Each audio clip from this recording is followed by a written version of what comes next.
Is it scary being an FBI agent? Remember when Fred Armisen and Carrie Brownstein tried to convince the American public that the dream of the 90s was alive in Portland? Well, the 90s were more of a nightmare for the rest of Oregon, at least as far as Oz Perkins would have us believe. Semi-psychic FBI agent Lee Harker faces off against semi-occult serial killer Longlegs, in a movie that had the neon marketing team's heart rate hitting 170 beats per minute every time they remembered they were coming up against Despicable Me 4 at the box office. Whip out your annotated calendars and your ambiguous translation of the Bible and get ready to plunge into the heart of darkness. All right. It's been a little while since we did a podcast. That it has. I just had to work on, a little, almost, over 70 minutes thing there. Get that out. And then I needed a little break. No, I mean, to be fair, like, this summer has really been putting the mid and midsummer as far as most releases are going.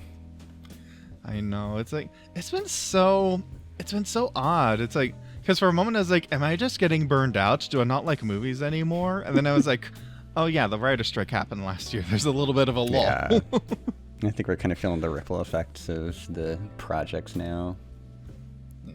But there's been some good ones, some interesting ones that have been coming out, and Longlegs I felt like was a good way to kind of return to the podcast here. For sure. So this was directed and written by Oz Perkins. And everybody's been talking about it. Everyone's been raving about it. But I have a little bit of a hot take, actually. I didn't really connect with this one.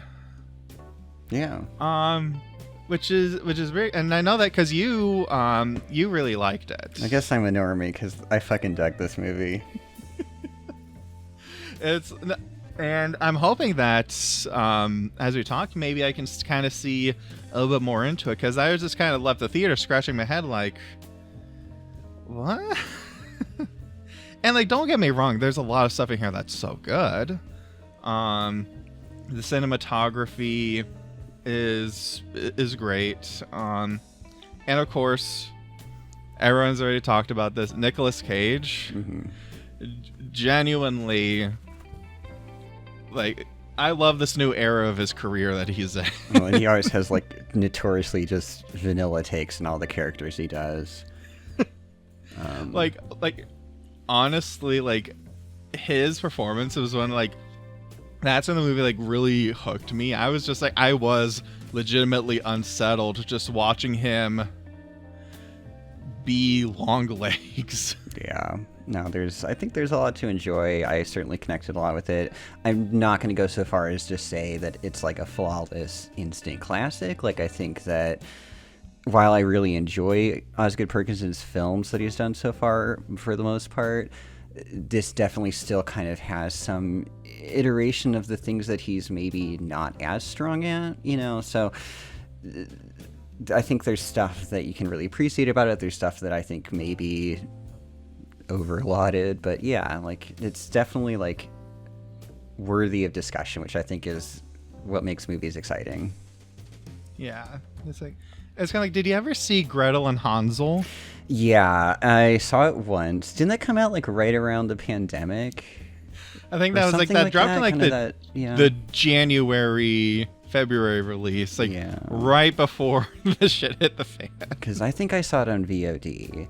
And I only ever saw it once, and I remember being like kind of like mixed on it, like really enjoying the aesthetic of it. And for me, when that kind of movie, like, I can totally just live with the aesthetic of it. And then I went back and looked up Letterboxd, and I like hated it or something. So I was like, oh, okay.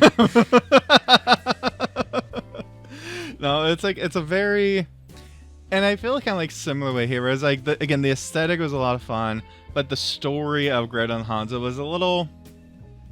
It's like every time they open their mouths, I was like, oh, let's just go back to looking at things. Mm-hmm. And I feel like Longlegs is definitely an improvement over that. Like, this is like definitely a big step up. But there's still like, and we'll kind of get into that more like when we get to like the end of the movie. But yeah, like, do you have any particular way you want to like approach the discussion here? I guess just kind of, as much as I don't love using plot to drive something forward, I think kind of like if we just start at the beginning and kind of go through, I think that allows us to kind of draw out, you know, I think things like the Maika and Monroe's performance and Nick Cage, as you mentioned, are interesting, and as we see that develop, I think we can touch on the different aesthetics. Yeah. It's kind of like as the movie kind of unfolds, you know, it's like a natural way to go as we unfold things here. It really does kind of drop you in, and there's definitely, I think I noticed kind of a settling period where it's like, okay, wait, where are we going? And how is this going to be conveyed within the first, I want to say like 10 minutes after the cold open? And I think that's really a branch point for like how you take that and how you kind of respond to it, and then like if you're on board or not, I guess, like just as an early litmus test. Yeah, it's like, and I think that might be kind of what that might be why I didn't respond to it as strongly, because I think that as I was getting to the movie, like I was kind of like, oh, we're going to go in this direction, and then it kind of goes in something else, and I was like, I think also because they put that one correct way to say, like, you know, like the next Silence of the Lambs or something. And I think that's not really a helpful comparison there. Because in some ways the setup is very similar. And so I was like, oh, this will be kind of like that. And then it wasn't that. And I was like, oh, what? Yeah. And like, I think we'll be kind of diving just into the thick of it as we go along. But like, I think like like Silence of the Lambs is like an obvious like surface level comparison, but I don't think it's the best way to look at it. I think analogizing it to like Twin Peaks or like the first season of True Detective would probably be a better parallel, even though it's not direct. Right, because it's... And then also I will say that I try to avoid trailers. I really enjoyed the first trailer just as like a piece of itself, and it does give you a nice sense of the tone. But I think kind of as with like your Exorcists or your Paranormal Activities, I think the degree to which this is being hyped as like one of the scariest films of all time is a little overblown. And I also think they kind of undersell how funny the movie is. Yeah, it's just like there's a lot of stuff in it that's like I was able to mostly avoid the marketing. Mm-hmm. Like I just saw like a trailer in the theater. Yeah. And apparently there's this whole like media blitz online that I just totally bypassed me. Mm-hmm. And so people are like, oh, is it hyping up? I was like, what? Huh? Yeah. But, yeah, we'll kind of like dig in here because, the first scene is really good at kind of establishing the approach of the movie, because it's like, so it's like a young Lee Harker. She's like outside. She's like, oh, she thinks like there might be someone, and she then looks around. It's quiet, and then she turns and just cuts to Longlegs standing there, like the music blares, and he's like, "Hi there." You only see like mouth down, and I'm like, oh my god. Yeah. I think it does in that first 3 minutes or whatever. It's a very independent of like the plot or anything. It really gives you kind of a spectrum of how it's going to operate on a horror level. You have like some very sort of atmospheric stuff that's very, lockdown wide shots, and you're kind of intended to like be scrutinizing everything to see if there's someone there, whatever. And then there's also some very like over cranked, jump scary type of stuff, and whether or not that like works is up for debate at points, but like you kind of are like, all right, here we go. Amuse bouche. Yeah. It's like, I think like a jump scare like that works more when what you see on the screen is actually kind of horrifying. Because if it's just like a boo and then it's nothing, you're just like, oh, screw you, movie. Mm-hmm. But when it's like you jump and then you're like, oh my god, it's a crazy person. Yeah. And you're like, oh no, then like I think that works better for me, and that's that the intro of the movie did that really well. Yeah, and when it's generated from like motion or like an actor's like decision rather than it just being like something flashing all of a sudden, silence, bam. Yeah. I will say, you know, we're heading off the deep end here, but like I think a big factor, the reason why I really enjoyed this was I had the pleasure of seeing this at like a really packed theater, and it was kind of nice. Not being the only person that jumped when that happened, because I am very like susceptible to that. And then just like it was fun to like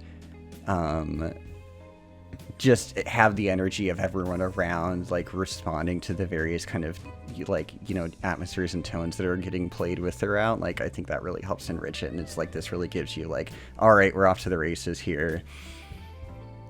Yeah, it's like, yeah, so me, I saw this at like 6 p.m. on a Thursday. Mm-hmm. Like, I just got out of work, and I'm in a college town, so things are really dead anyways. So summer break. Yeah. So I didn't get the crowd experience, sadly. It was fucking packed. We started like 40 minutes late because people were in line for concessions. I was like, oh my god. Longlegs, more like long lines. Yeah. Yeah, and then so we jump and we have Lee Harker. He's an FBI agent, and they're going on a mission trying to like to find someone. And she kind of just like very naturally, like, you know, they're starting to go like door to door, like, oh, whatever. And she kind of turns around. She's like, that house, that's the one we need. Mm-hmm. She starts to kind of show the psychic abilities. You do like a test with her to see like, is she able to like discern things like that? Mm-hmm. And it begins to add in this more fantastical element to it. Yeah, I do appreciate that it started off so matter-of-factly like that. Like you have like a very sort of police procedural element to it in like, okay, here's our briefing, you know, okay, here's your partner, and you kind of are starting to play with this like dynamic of, okay, he's going to be the active presence and she's going to be a little bit more passive, but you know, like maybe she'll have thoughts or whatever, intuition, and then it just immediately is like, nope, like he's gone. You know, you get thrust in this very like sort of like, they do not explain what this like. It kind of felt like that like when Warren Beatty's getting like conditioned at the end of the Parallax View, and it's just like subliminal images, kind of like I don't know, Clockwork Orangey or something like that, and like you're not told what that is, and you kind of intuit that it's some sort of like well, I mean, they kind of explain it later, but the fact that you're suddenly kind of plunged into this more increasingly supernatural or kind of paranormal world, I think this like signals like a turn, and that's really just kind of when it's like, okay, we're gonna play with like the vocabulary of a police procedural, but it's not, strictly speaking. Yeah, and I think like, you know, kind of retroactively think about my thoughts, I think that I had been kind of hoping for a police procedural because I love those kinds of movies. Yeah. But I think that if I kind of like go back through the movie mentally and start to be like, well, let's look at it through this angle, I can kind of see it starting to click into place a little bit better now, now that you kind of give that perspective there. Sure, but also like if it's not being communicated effectively for you, then that kind of is a little bit on the movie to like be receptive. That's a good. Yeah, it's like we'll kind of like, you know, kind of go through the discussion, kind of see how things play out, but you know, like I'm always open to being like, well, maybe, you know, because there's times where I saw a movie I didn't like, and then it came back with like a different mindset. I was like, oh, this is really good actually. And like, I kind of hope I can do that here. I would love to be able to be like, to get it, so I guess you could say. You can welcome me into my cult. Yeah. It's like, because that's what film discussion is about. It's about trying to understand things. It's not about, good, bad, or, that kind of thing. I know, radical concept, right? Have a dialogue. But yeah, it's like so it kind of starts to bring in these elements here. We see like more like this, like some of the murders that have happened. Mm-hmm. Like some really like frightening imagery. The poor cat, and here's the thing I realized when I was watching the movie. This isn't even like me like criticizing the movie, but because they were dead for a month, right? Like the family they find. Yes. Yeah, because she's brought into Longlegs' case at this point, and we're meeting more of these killings. And that poor cat, was it stuck in there for a whole month? I feel like the way I read that was that, because I feel like the cat would have been dead at that point if it had not been fed. I would die if I wasn't fed for 6 hours. So I kind of read that as like, Longlegs fucking with her, or like fucking with the case, because like I can't remember, it's like immediately before or after that when she gets the initial letter from him. Like we see him kind of creep into her house when he misdirects her out and drop it off, but like the ink is still wet, which is a really creepy touch. And so I kind of read it as like he knew that they were going to come by and like put it there. I really like the way they did that, because you can see this in the trailer, like, because like he's standing out there, like she goes out to investigate, and then she just like turns around, and he's not even like creeping around her house. He's just like walking in there. He's just so casual. It's like, yeah, I'm in your house. What are you gonna do about it? Yeah, just long the legs. Casual nature. It's so, because you could just. And the thing about that, the thing that makes that so scary is I could just imagine that happening. Like, I can imagine like being in the like parking lot outside my apartment building, and just looking up and then seeing someone casually in my room. That'd just be like, oh no. Yeah, it's just these incredibly, like, the way such a simple gesture can be so disturbing by implication. It's very, and also like as she's in her cabin, like Lee is starting to go through bits of the case, like she's starting to draw connections. She's able to kind of see things in a pattern and kind of intuit things as well. Like she's probably like, oh, her ESP is like, look in the Bible. Look.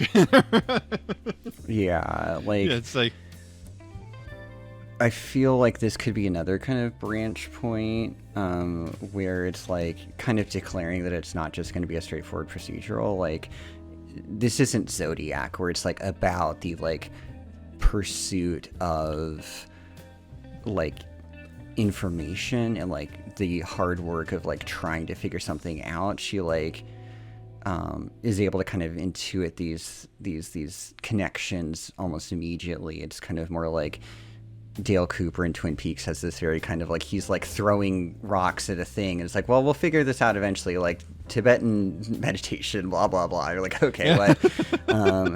It's more about like the atmosphere of it and stuff. And so she is given a bit of a clue, because Longlegs does kind of give her some of his cipher. Like I think gives her a few letters like in his little birthday card that she gets when he creeps on her.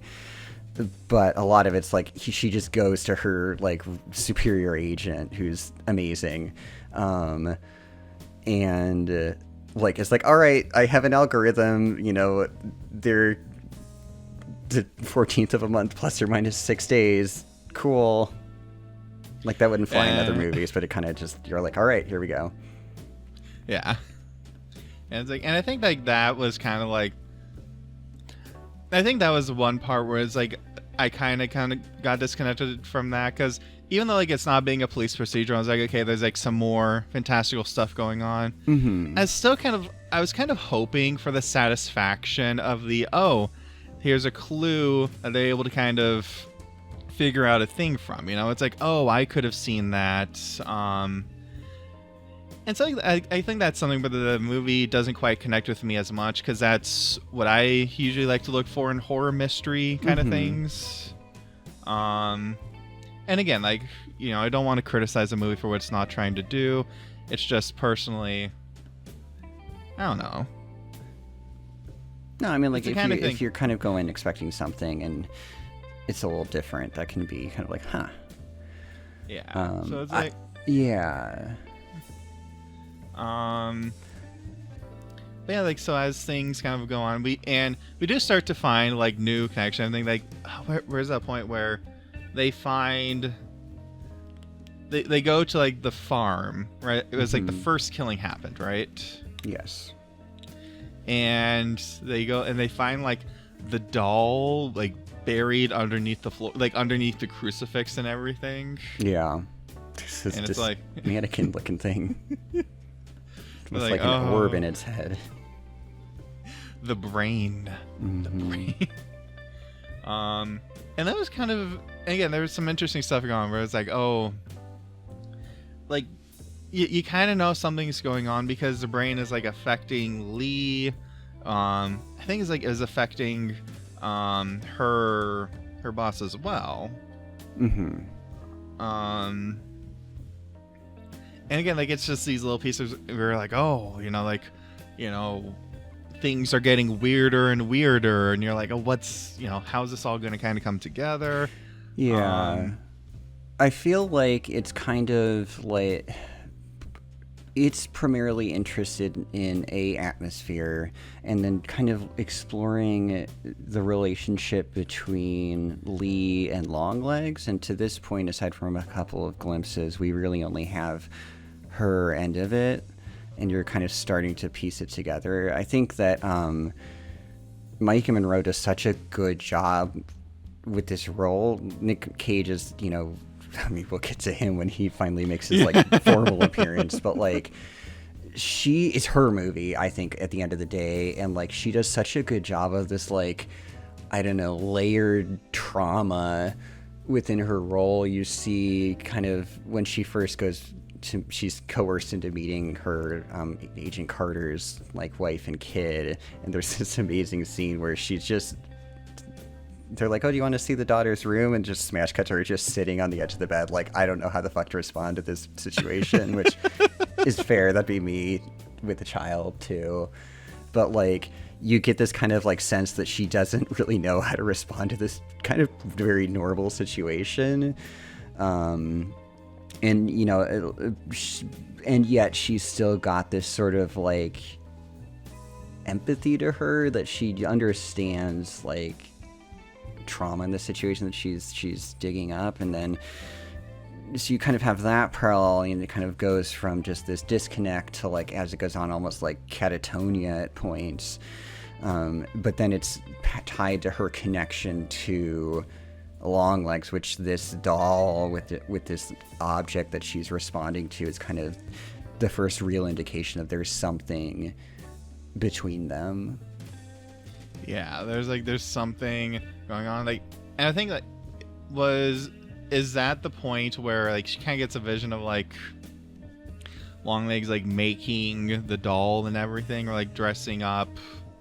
Yeah, it's like, so you kind of get like more bits there, and you're like, oh, you know, it's and we also get you know, she talks to like one of the survivors, and the survivor's kind of like, oh, Longlegs is great, Longlegs knows what's going on, you know. It's like, and so you can be like, okay, like, this guy is real, like, again, it's these little hints where like something really messed up is going on. You're kind of like, oh, you hope that, you know, like, you got to get there in time. And she also talks to like her mother, and we get that connection set up. Yeah, I will say that it's fun. The Kiernan camera, the sole survivor, is it's always fun for me when like actors come back to work with the director again, and that was, I like had to double check. It was Kiernan Shipka who played one of the leads in The Black Hood's Daughter, which is an earlier film of his that I think that might be his best movie so far. It's funny to see her kind of in that film. She plays kind of like a demonically possessed character, and in here she's kind of in a similar wheel well, but she sounds like this sort of demonic like Flannery O'Connor character or something. I don't know. This is very like down country home, like folksy creepiness, and that was just a fun little like, oh, that's you. But yeah, she's connecting. Yeah, she's connecting those dots, and then we get to her mother, and like her mother had been kind of set up like earlier in the movie, where like she's trying to call, and you can kind of tell that their relationship isn't the warmest. Mm-hmm. It's very much like, you know, are you saying your prayers? Are you doing all right? And Lee's just like, I'm fine. It's okay. I know you don't want to talk about it, but it's okay. Yeah. But then it kind of comes up more and more. She's like, well, if you had an encounter with Longlegs, then you have to talk to your mother, because she will know. She might know something that can help us. Mm-hmm. And like she has stuff all around her house, like lots of like religious statues and everything. A lot of clutter. Yeah. I will say that is kind of like one of my like little quibbles with this movie, and kind of with his screenwriting like ethos, I guess, is having like a shortcut, like a trope or a, you know, kind of little thing like that in screenwriting or storytelling or whatnot. That's fine. Like, I'm not going to nitpick, you know, ding, like, oh no, they're a hoarder because blah. But like, they do have ways of kind of like mentioning it, and like there's like navigating between these kind of like beats or whatnot. It kind of feels a little bit like artificial at points, like her saying, oh well, I hung on to everything, and you know, obviously that's so that she can like get her like little kid chest or whatever, but it's like, okay, well, we could kind of tell from the fact that there's just shit everywhere that you kept everything, for example. Yeah. Yeah, it's like, and that is one of the things where, because when you kind of rely on the tropes too much, and it starts to feel like, I was like, oh, I think I know exactly what's going to happen. And like, that's not even like a bad thing in itself, but I think it was just, you kind of lose the illusion of the story that's going on. Yeah, I guess like it comes down to like the idea of like, okay, a formula, like we all know, like you're saying, you like a police procedural. We know kind of how that goes, and the interest in a story comes from, in part, like how well can they kind of realize that, or how well can they subvert it or find a variation. And when it becomes a little bit more declarative, like it kind of does a couple of points along the way here, that's when it kind of becomes, the ratio kind of shifts a little bit. You know, yeah, but at the same time, it's still like there's enough going for the film itself that it's like, okay. Yeah, you know, it's like, you know, and again, like it's not something that like completely ruins the movie, but it does kind of start to be like, well, let's. Something going on with my screen. Hold on a second. Oh no. Am I just losing my mind? I swear, like my screen just got like a little bit more, like, beige-ish, like yellow. I don't know. Maybe I'm just being. It's the devil. Oh no, Longlegs. I'm sorry. Your movie's very good. It's the best movie ever. Yeah. Oh, before we move on from the mom, we've seen her before recently on the podcast. Yeah, I see in the notes here. She played Ali. She's the little creepy kid in the 1984 Dune. Come to me, Ben. That is. She just. Is it spoilers to say? Oh, there's some continuity there. But yeah, it's like, so like, you know, when they finally confront Longlegs, like they get him, and I really loved that scene, because like he's like, so they finally get it's like, oh, like, you know, we figured out like how to get him and everything, and they get the picture of Longlegs, and it's like, okay, we are gonna get him. People are gonna tell us where to find him. And kind of fades to him at a bus stop with like his stuff. It's almost like he's making like, almost like a last ditch attempt to just like maybe, like he's trying to escape, but and then you just hear like the sirens far on the street. You hear, you know, the police cars are coming. There's a helicopter. Other end of the street, police cars are coming. Helicopter, and he just kind of puts his stuff down, hands over his head, and you're like, oh gee. It's very like, whoops. Well, it is interesting, especially given that he has a car, and given that he leaves it. He leaves it behind. But yeah, it's like that. I just remember like that particular scene really kind of struck me, because it's, again, there's just something about that image there. I was like, especially like when we see him then in custody and we see the footage of him being interrogated, and he's wild. Yeah, he is. Like, the film has like, it's intensely sort of like anxiety inducing at points, and sort of very just like, just there's this air of dread to it, but there's also just like all these little beats that are very like off kilter, and like I think that humor and horror like go well together, and this one is like the apex of it. Like this has to be intentional, right? Like we watch the VHS and he's in full Nick Cage mode, just, you know, he's singing happy birthday for 20 minutes or whatever they say, and it's just like they freeze the tape, and it's just, you get for the rest of the scene, it's just his face like in maximum crazy mode with like Agent Carter just like directly in front of it. I'm like, you know what you're doing, right? Yeah. And yeah, like I really like that, because it does have that kind of that absurd effect. And we're like, well, like, he does have the right to worship Satan in America. And because at this point, like, they can't really connect him with actually killing anybody. It's like at this moment, the crime they can prove is that he walked into someone's house after they died and put a card down with his name on it and random notes. Yeah, you know, it's like that's kind of all they can do, because all the deaths were technically murder-suicides from within the family. Right. It's all very circumstantial. But it's like you see him and he's like, no, and again, just the performance there. Oh, it really got under my skin, because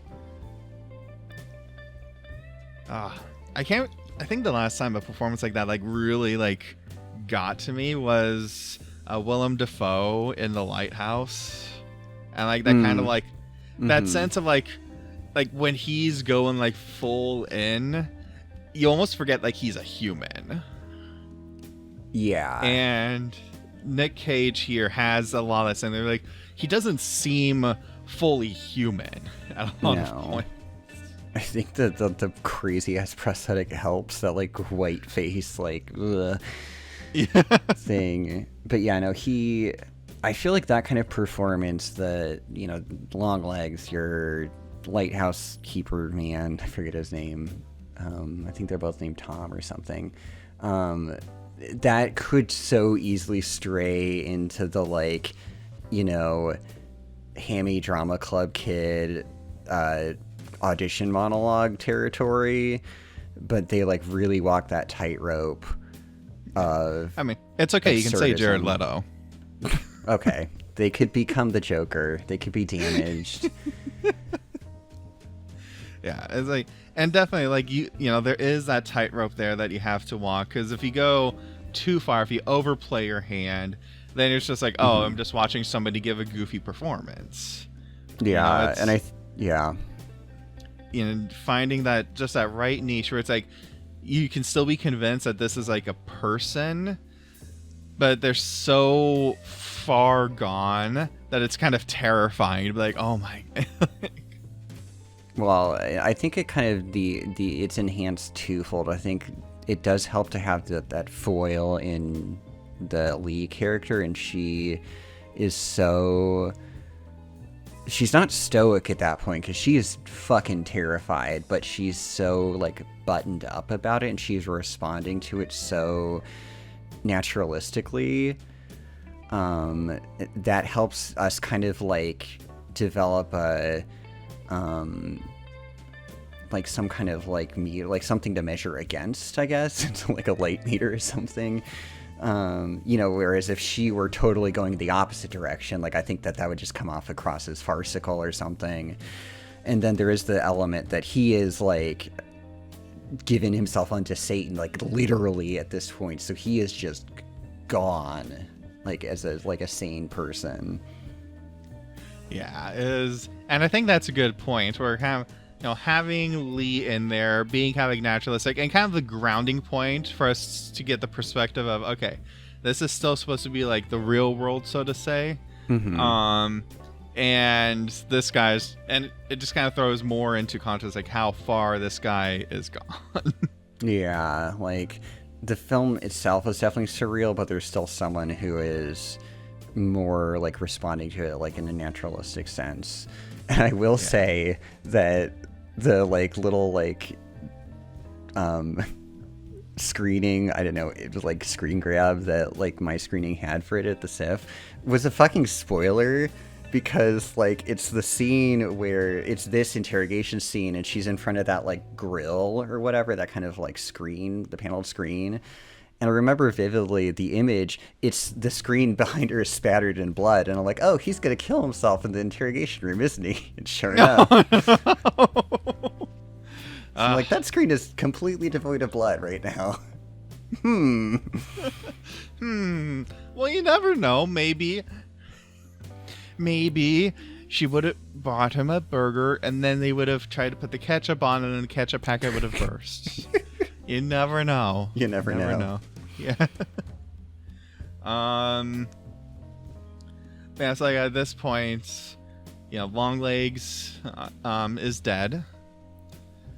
And I think at this point we'll just give like a little like spoiler thing anyways. I think we passed that point, but yeah.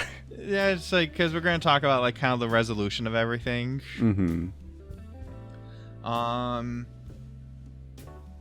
Yeah, so he's dead. Slams his face against the interrogation desk. And they're like, well, he's dead. I guess, our job's done.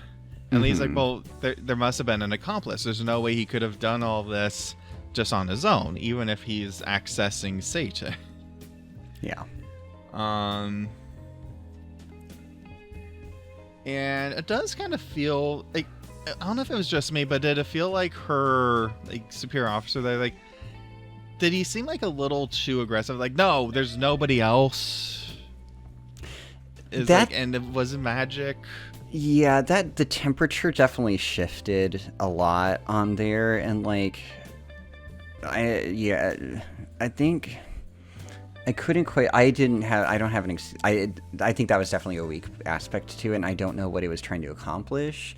The only thing I can guess is like, we know that by the end of it they're kind of involved in this, and I don't know if this was part of some kind of antecedent to that. Like, was there already contact with them? Was there already something happening to kind of get this arranged? But it felt odd how quickly he was like, "You're off the case," kind of energy. And you're like, what? Where's this coming from?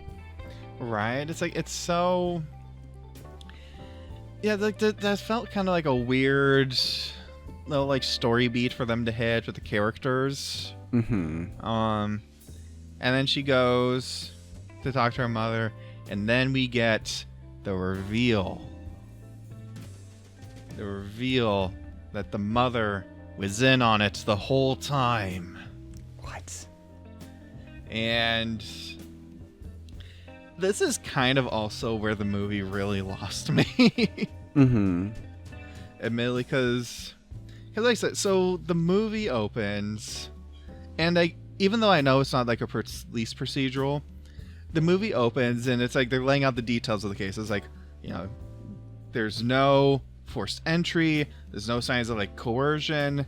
The father grabs a weapon, kills everyone, kills himself, and the only sign that everything is connected is with these cards that read Longlegs. Mm-hmm. And I guess I was like, oh, like what's like the thing that's gonna happen? What's like the, and then it's just kind of like, oh, we make the Satan dolls, and then it makes them kill themselves. And again, like I think there like a thematic thing I'm missing here for this. Because this kind of feels, I don't know, like a little like left field, a little anticlimactic. Because it's like, oh, Longlegs makes the dolls, and the mom has to deliver the dolls, and then they die, and Satan is happy. Yeah, I think like at a certain point there, they do talk about how they were given a choice, the family or these people involved. And I think it's tied in with that, these dolls, and like the family and like protecting your family versus like sacrifice. I think that kind of gets brought up, at least specifically with Lee's family. And she kind of becomes the like executor of this situation. I was kind of willing to hand wave it to a degree. I can see that it is a little odd, it's a little left field, but it didn't hinder like the conclusion for me per se. And I think that is just kind of, because I think that's kind of what I was looking forward to, was seeing like, okay, how does it all come together? What is like, how do all the pieces fit in? And I don't think the movie, like you said, wasn't really about that anyways. Yeah, at that point I was more interested in like, I think that it's really effective imagery there. Like, there's this recurring demonic doll that was just super I mean like dolls are creeping up themselves at the time. That like kind of like veiled figure that could have so easily been like the nun from the Conjuring universe. Like that could have gone very badly. Conjuring crossover went. Yeah, and yet it worked. I mean, there was a nun and a nun doll, but like in that, like I liked the kind of subliminal, almost increasingly less like subtle, like kind of Baphomet image. Like she's catching glimpses of him back when she's in the library. You can see like the very subtle suggestion like through the window of this horned figure, and then it becomes kind of increasingly close and stuff. And at that point I was more interested in that facet of it, the kind of like satanic, Nicolas Cage's sort of like world being realized or whatnot. Yeah, the dolls, it's a little bit funky, but like I didn't necessarily care at that point. Again, it's kind of more about this surrealist sort of like world to me than like in concrete A to B to C. That's actually because I don't think I picked up on that, like the Baphomet imagery through there. Like it was really like blink and you'll miss it. I think I do want to give this. I want to give this movie another shot. I do, because I think that there's a chance that now that I've kind of like talked about it with you, I might be able to go in with a different mindset, keep an eye out for the imagery, and I might be able to put the pieces together in a way that'll make more sense to me. Yeah, I think I just like, again, I really like Twin Peaks, and I felt that this was kind of a kindred spirit to that, and that show does, in its original run, get a conclusion, because like the show is all about like who killed Laura Palmer, and throughout that whole thing you get the sense that David Lynch didn't really give a fuck who killed Laura Palmer. It's just window dressing for this world and for this, this kind of weird, like, it's not necessarily, it is supernatural, but there's like metaphysical, let's say, more than anything. And I kind of got a similar energy from that, whether it is trying to achieve something and not successfully achieving like some kind of concrete arc there, like that is, if that's the intent, then it didn't necessarily happen fully. But I think that, like, if it's more about the development of the relationship between Harker and Longlegs, and B, this kind of just general energy, like, that's more the level I was coming at it for, as I realized that's what it was.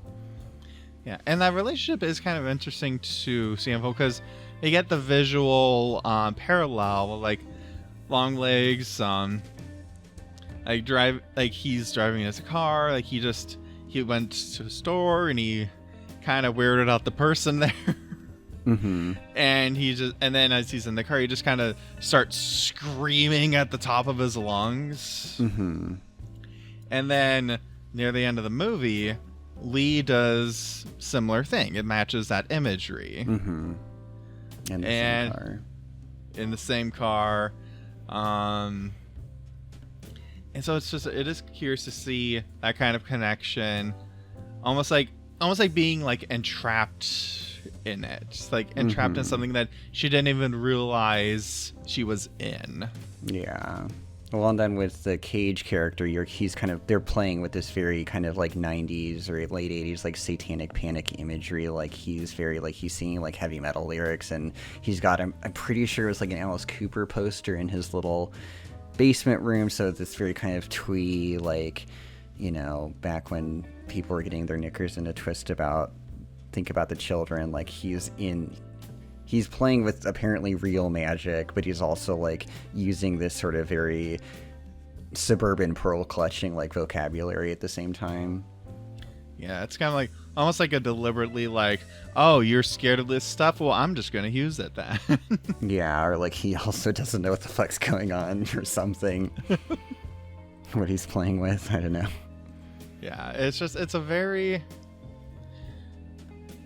Yeah, it's like, so there's like a lot of stuff here. Like there's clearly like a lot of thought put into like the aesthetic and things like that. And again, this might have just been my expectations with the narrative. If I go through it another time, I might connect with it better. But I wish that there had been a little bit more. I don't know, just like the narrative was just something that I had trouble getting onto, and that's something that I always try to find in a movie, even if there isn't like, like a clear-cut narrative. It's usually like at least some kind of story being told, even if it's through a more unconventional way. Yeah, it does definitely kind of start escalating the pacing towards the last little bit, and how you want to take that is definitely up for grabs, but it does kind of like start to get into hurry up mode, especially in the last like little bit when we have like she's gonna try to stop the last killing to complete his little algorithm. Yeah, it was kind of funny how like we got the mother who like just like, okay, here's the answers to everything now. Yeah, that was a little once upon a time. Okay, I think we could have figured this out through. Okay, I guess we're getting a fairy tale now.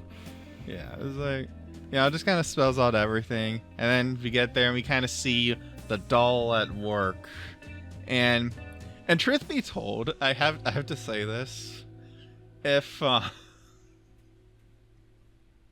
don't know how things were in the 90s. I was just like a little baby then, but if somebody came up to my house unannounced, was like, "Hello, I'm from the church. Here is a life-size recreation of your daughter," I would just be like, get the hell out of my yard. Yeah. Like, that was a little funky. Like, when she's visiting the other people, you kind of like the way they code them with their wardrobe and stuff. You're like, oh, they must be like more, religious or whatever. It was a little odd when I think we kind of knew that the Carter family was going to be involved in the last killing. Yeah. Kind you know, of when- new. It's like it's like Yeah. all the killings happen on the birthday, and Yeah. then like first act of the movie, it's my birthday soon. Yeah, they're like, are you huh. gonna come to my birthday with my Yeah. mom and dad in our suburban house? Well, and then I was also like- here's this like beheaded little gymnastics trophy. I thought someone's gonna get their head chopped off, but that apparently didn't happen, or we didn't see it happen. But yeah, it's like, so it's kind of like, oh, like I was kind of waiting to see, you know, when is it gonna happen? And sure enough, got a It was special- glorious that the mom is just like Harker's mom is just like awkwardly sitting there, like, oh, okay, well, you caught me. I was like, yeah, it's like it was really funny because I could just imagine how awkward it is just to like sit there and just be like, what do you think it was like the first time? Because like she has to like deliver these things and just like, everyone starts killing each other. Like she's just like, so I'm cool, right? Like this isn't gonna kill me, right? Yeah, she just like side eyes the creepy demonic doll. It's like, right? And then the doll looks at her and it was just like, nope, I'm done. No, it's deals off, deals off.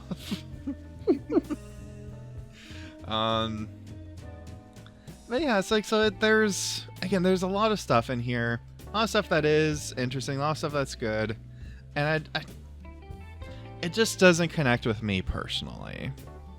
You know, and that's kind of a shame because I wish I was as enthusiastic about this movie as you are, as a lot of other people are, but still, it's interesting, and I'm glad I saw it.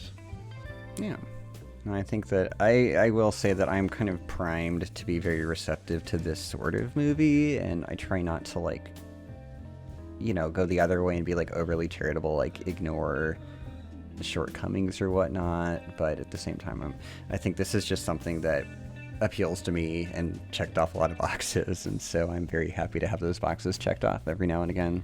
Hey, you like what you like, right? We all have our tropes and our things that we enjoy. Yeah, did he have any final thoughts on Longlegs?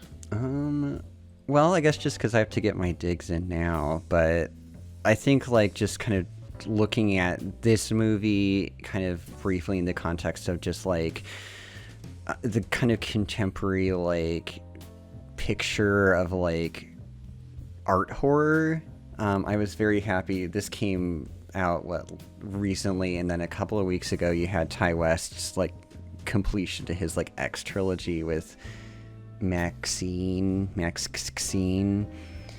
and it is like, if you know, we're talking about this movie being, oh, it's, you know, Silence of the Lambs meets Seven meets Zodiac or something, like that's how it's being shorthand kind of described. It's interesting to like see how Ty West has always been back to House of the Devil through this X trilogy, proving even more so with that. Like, all he appears to be capable of is like pastiche, and just like Maxine is as a giallo, it's fun to look at, but it gives me absolutely nothing, like, other than a very vapid trot over, like, I'm gonna be a big star, mama, you know, to the point where every time I see the next movie, I increasingly become confused as to whether or not Mia Goth, an actress who I really enjoy, is actually a good performer within his movies, versus a movie like